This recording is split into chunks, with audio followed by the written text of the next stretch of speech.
وہ جب اس بات کا یقین ہوتا ہے کہ جو مانگا ہے وہ مل جائے گا، اور دوسرا وہ جب اس بات کا یقین ہوتا ہے کہ جو مانگا ہے وہ نہ بھی ملا تو اس میں کوئی نہ کوئی بہتری ضرور ہے، اور جو شخص اللہ پر بھروسہ کرے تو وہ اسے کافی ہے۔ کبھی یوں ہی بھی رب کا شکر ادا کیا کریں، نہ جانے کتنے خطرات آپ کے پاس آنے سے پہلے پلٹ جاتے ہیں، کتنے دکھ آپ کو چھو کر گزر جاتے ہیں، کتنی خوشیاں بنا مانگے آپ کے قدموں میں رکھ دی جاتی ہیں، اور کتنا سکون آپ کا مقدر بنا دیا جاتا ہے۔ الحمدللہ رب العالمین۔ کتنی عظیم ہے وہ ہستی جن کے پاس دشمن بھی اپنی چیزیں بطور امانت رکھوا کر بے فکر ہو جایا کرتے تھے۔ اللہم صلی علی محمد و علی آل محمد۔ اے اللہ محمد صلی اللہ علیہ وسلم اور آل محمد صلی اللہ علیہ وسلم پر رحمت نازل فرما، آمین۔ سبحان اللہ و بحمدہ کی فضیلت۔ رسول اللہ صلی اللہ علیہ وسلم نے فرمایا، جس نے سبحان اللہ و بحمدہ دن میں 100 مرتبہ کہا، اس کے گناہ معاف کر دیے جاتے ہیں، خواہ وہ سمندر کی جھاگ کے برابر ہی کیوں نہ ہوں۔ اے بادشاہوں کے بادشاہ، یا الہی ہمیں اس ختم ہونے والی حقیر دنیا کے لیے ضائع نہ ہونے دیجیے گا، اور ہمیں اپنی پاک جنتوں کے لیے خالص کر کے قبول کر لیجیے، آمین یا رب العالمین۔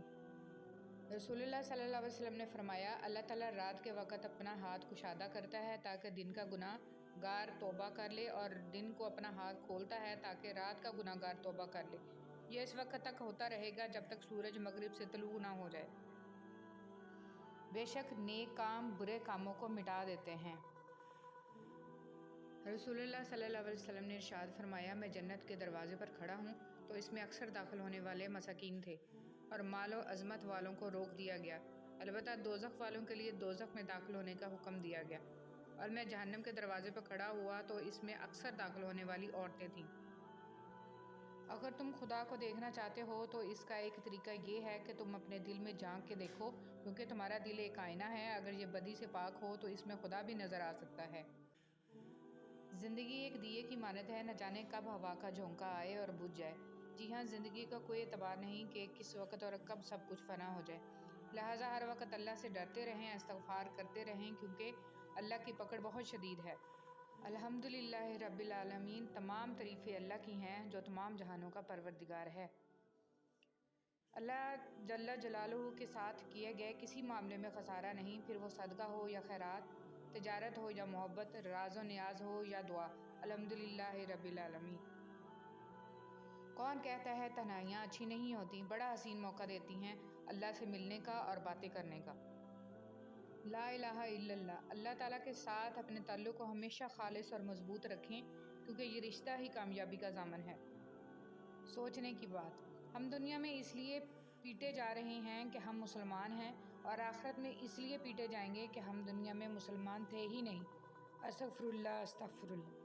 ربنا آتنا فی الدنیا حسنۃ وفی الآخرۃ حسنۃ وقنا عذاب النار۔ اے ہمارے رب، ہمیں دنیا میں بھی بھلائی دے اور آخرت میں بھی، اور ہمیں دوزخ کے عذاب سے بچا لے۔ جس کو تم پریشانی سمجھ رہے ہو سکتا ہے کسی اچھے وقت کا آغاز ہو۔ جب حضرت یوسف علیہ السلام کنویں میں گرائے گئے تو انہیں معلوم نہیں تھا کہ یہ نئے سفر کا آغاز ہے، پیغمبری کا سفر، بادشاہت کا سفر۔ جہاں ایک دور ختم ہوتا ہے وہیں سے دوسرا دور شروع بھی ہوتا ہے۔ ان اللہ علی کل شیء قدیر۔ حضرت قیس بن سعد رضی اللہ تعالیٰ عنہ فرماتے ہیں کہ نبی کریم صلی اللہ علیہ وسلم نے میرے پاؤں پر ٹھوکر ماری اور فرمایا کہ کیا میں تمہیں جنت کے ایک دروازے کا پتہ نہ بتاؤں؟ میں نے عرض کیا کیوں نہیں؟ آپ صلی اللہ علیہ وسلم نے فرمایا وہ دروازہ لا حول ولا قوت الا باللہ ہے۔ جو تم پر مشکلات کا اضافہ ہو جائے تو استغفار کی مقدار کو بڑھا دو۔ استغفر اللہ الذی لا الہ الا هو الحی القیوم واتوب الیہ۔ جوانی میں ہر قدم پھونک پھونک کے رکھیے، کہیں ایسا نہ ہو کہ لکھیں آپ لیکن آپ کا لکھا ہوا آپ کی اولاد پڑھے۔ اپنی آنے والی اولاد کے مستقبل کی خاطر خود کو اللہ کی مدد سے دنیا کے فتنوں سے بچائیں۔ رسول صلی اللہ علیہ وسلم کا ارشاد مبارک ہے، جو کہ مسلمان کسی مسلمان بھائی کو کپڑا پہناتا ہے تو وہ اللہ کی امان میں اس وقت تک رہتا ہے جب تک اس کپڑے کا ایک ٹکڑا بھی اس پر باقی رہتا ہے۔ رسول اللہ صلی اللہ علیہ وسلم نے ارشاد فرمایا، 7 طرح کے لوگ وہ ہیں جنہیں اللہ تعالیٰ اپنے سائے میں جگہ دے گا۔ ان میں ایک وہ شخص بھی ہے جس نے تنہائی میں اللہ کو یاد کیا تو اس کی آنکھوں سے آنسو جاری ہو گئے۔ درختوں اور پتھروں کا نبی صلی اللہ علیہ وسلم کو سجدہ۔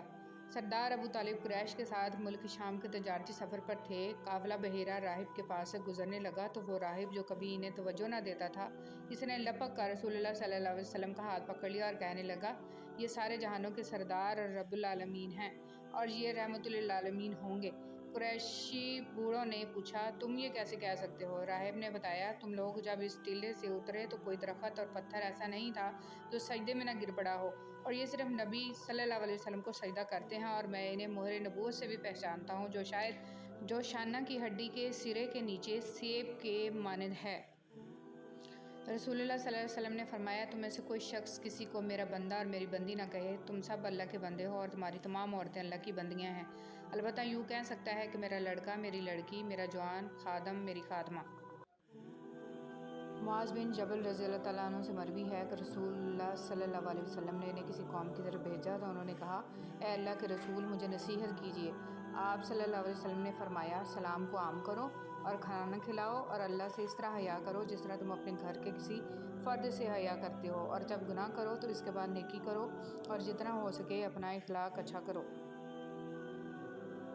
رسول اللہ صلی اللہ علیہ وسلم نے فرمایا، اگر کوئی شخص اجازت کے بغیر تمہارے ہاں جھانکے اور تم کنکری مار کر اس کی آنکھ پھوڑ دو تو تم پر کوئی گناہ نہیں ہے۔ رسول اللہ صلی اللہ علیہ وسلم نے فرمایا کہ ہر چیز تقدیر سے ہے، یہاں تک کہ عاجز ہونا اور ہوشیار ہونا بھی تقدیر میں ہے۔ بسم اللہ الرحمن الرحیم۔ نبی صلی اللہ علیہ وسلم نے فرمایا، اللہ تمہارے لیے 3 باتیں پسند نہیں کرتا: بلا وجہ کی گپ شپ، فضول خرچی، لوگوں سے بہت مانگنا۔ رسول صلی اللہ علیہ وسلم ایک دفعہ رات فاقہ سے تنگ آ کر بھوک سے پریشان ہو کر گھر سے باہر آئے۔ تھوڑا آگے چلے ابو بکر صدیق نظر آئے۔ پوچھا، ابو بکر تم کیسے؟ کہا کہ رسول اللہ صلی اللہ علیہ وسلم بھوک لگی ہوئی تھی، برداشت نہ کر سکا، گھر سے باہر آ گیا۔ تھوڑا آگے چلے عمر آ گئے۔ تم یہاں کیسے؟ انہوں نے بھی یہی وجہ بیان کی۔ اللہ کے پیغمبر نے دائیں ہاتھ میں ابو بکر صدیق کا ہاتھ پکڑ لیا اور بائیں ہاتھ میں عمر بن خطاب کا ہاتھ پکڑ لیا۔ چلتے جا رہے ہیں اور ساتھ ساتھ فرماتے جا رہے ہیں کہ اسی طرح ہم قیامت کے دن اٹھیں گے۔ رسول صلی اللہ علیہ وسلم نے فرمایا، جب تم میں سے کسی کو کھانے کی دعوت دی جائے تو وہ اس میں آئے، پھر اگر چاہے تو کھا لے، چاہے تو نہ کھائے۔ رسول صلی اللہ علیہ وسلم نے فرمایا، اذان کے بعد مجھ پر درود بھیجو اور اللہ تعالیٰ سے میرے لیے وسیلے کی دعا کرو۔ جو آدمی میرے لیے وسیلے کی دعا کرے گا، قیامت کے دن اس کی سفارش کرنا مجھ پر ضروری ہو جائے گا۔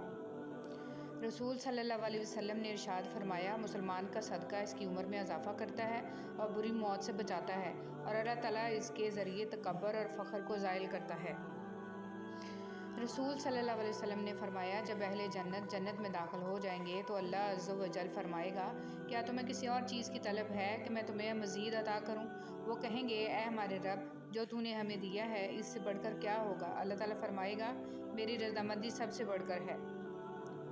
حضور اکرم صلی اللہ علیہ وسلم نے ارشاد فرمایا، جو کسی تنگ دست کے لیے آسانی پیدا کرے گا، اللہ سبحانہ و تعالیٰ اس کے لیے دنیا اور آخرت میں آسانی پیدا فرمائے گا۔ رسول اللہ صلی اللہ علیہ وسلم نے فرمایا، جب تم میں سے کوئی اپنی مسجد میں نماز باجماعت ادا کر لے تو اپنی نماز میں سے اپنے گھر کے لیے بھی کچھ حصہ رکھے، کیونکہ اللہ اس کے گھر میں اس کی نماز پڑھنے کی وجہ سے خیر و بھلائی رکھے گا۔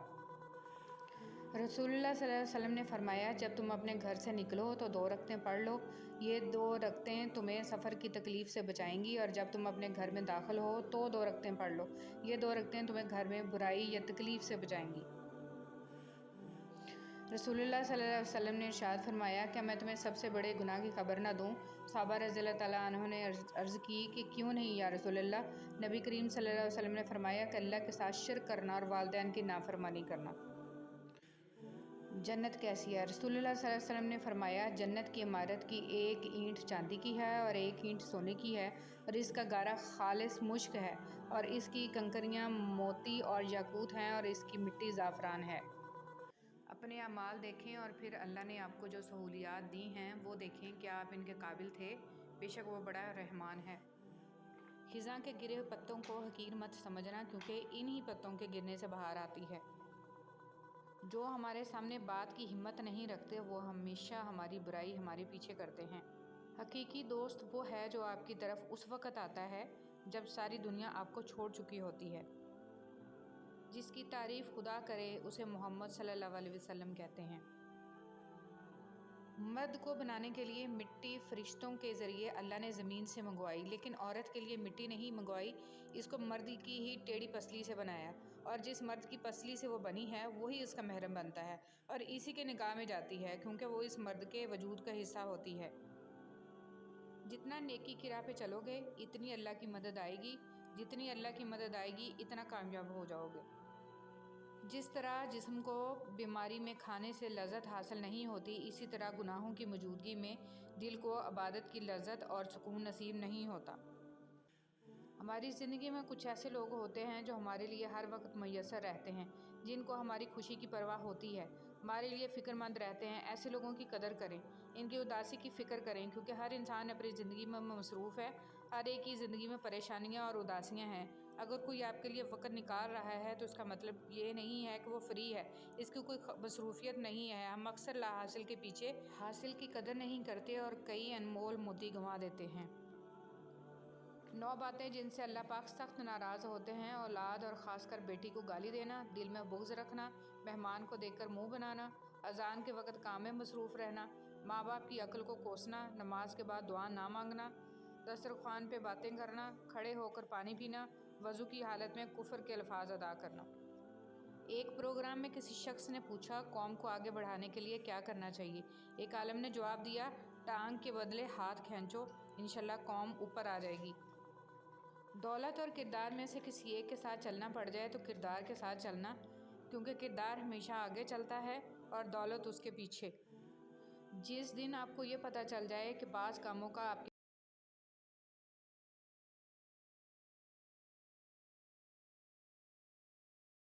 حضرت علی رضی اللہ تعالیٰ عنہ نے فرمایا، اچھے لوگوں کا تمہاری زندگی میں آنا تمہاری قسمت ہوتی ہے اور انہیں سنبھال کر رکھنا تمہارا ہنر۔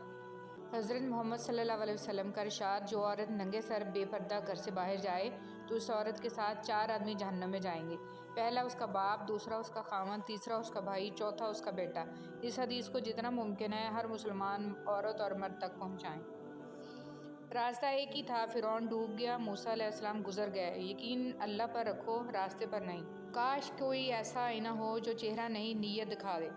مولا علی علیہ السلام فرماتے ہیں، برائی کی مثال ایسی ہے جیسے پہاڑ سے نیچے اترنا، ایک قدم اٹھاؤ تو باقی اٹھتے چلے جاتے ہیں، اور اچھائی کی مثال ایسی ہے جیسے پہاڑ پر چڑھنا، ہر قدم پچھلے قدم سے مشکل مگر ہر قدم پر بلندی ملتی۔ نفس بد یقین ہے جس نے نمرود کو بھی تباہ کیا، ایک پھاڑ کھانے والی بھیڑیا ہے، اپنے نفس کی ہمیشہ مخالفت کرتے رہو۔